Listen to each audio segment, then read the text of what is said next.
This is the cold start video for the 1974 Volkswagen Karmann Ghia. Like to start her up, please?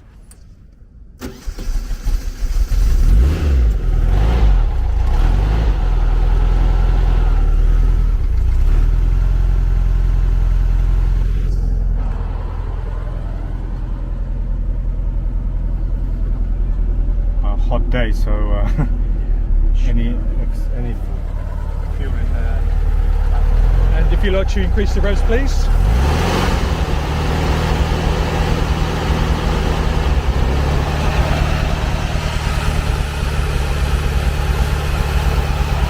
That's good. Okay. And a couple of prods to the accelerator, please.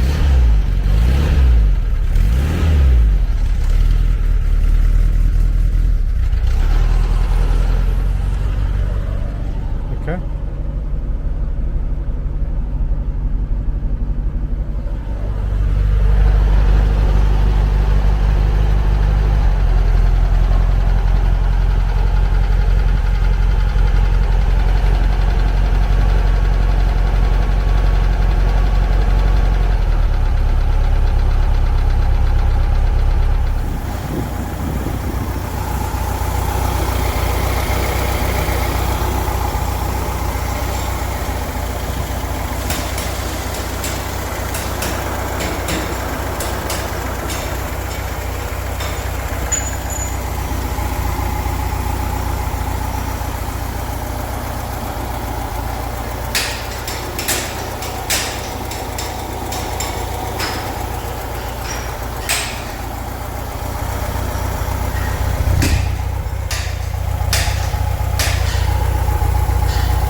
Just going for a spin in Alex's 1974 Volkswagen Karmann Ghia.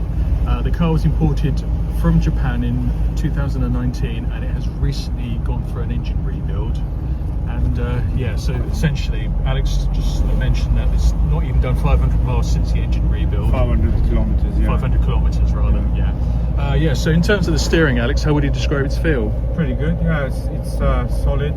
It had I had all the steering joints, linkages and so on done. It was done actually not long ago, a couple of months, just after the engine was rebuilt actually.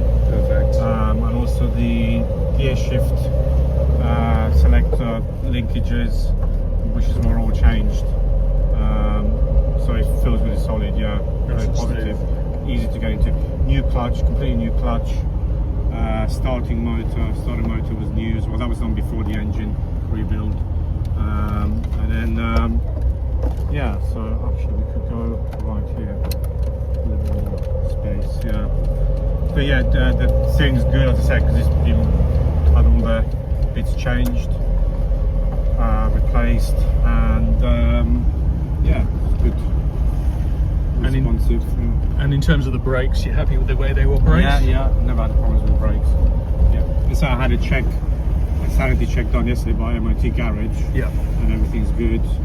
We changed the fuel line. One of the fuel lines was getting old, so the fuel line from the tank itself into the middle of the car, that was changed. That's what it is doing. They mentioned track rod end on one side could need replacing. It's not gone. It's not, but it looks like it's potentially needs looking at. Other than that, it's all good. It would pass the MOT. You know, they're pretty happy with it. On the side, it's very good. Had it checked by a VW specialist, and said it's very impressive on the side. And also the garage obviously has had it up on the ramp quite a few times when they're doing the work. Yeah. And they've always said it's very good condition. It's been treated. Obviously, I think it was done in Japan. Before it was imported. And in terms of oil pressure and engine temperature, have you experienced any issues at all? No. Obviously, because the engine's relatively sort of fresh. No, it's perfect. Before the engine was done, obviously the crank shaft was getting old and it was float, so that's why the engine was rebuilt. Yeah. Completely with new ancillaries, electronic ignition, new carburetors. It's all on the receipt, it's all on the paperwork. Perfect. And yeah, by the VW engine company, which are very, very reputable. Yeah, so we're just, I mean, it's completely standard ride height as well, and the suspension's absorbing the road really well. I can't hear any thuds or any knocks from the suspension, which is good. Obviously, we can't take the car at any meaningful speed because it's a 20 around here. But and there's a police van in front somewhere. Exactly, that's one of the joys of doing it. We could take it on the dual carriage, but it will take about 15 minutes to get there. So maybe we can all do that later. Yeah, that's fine.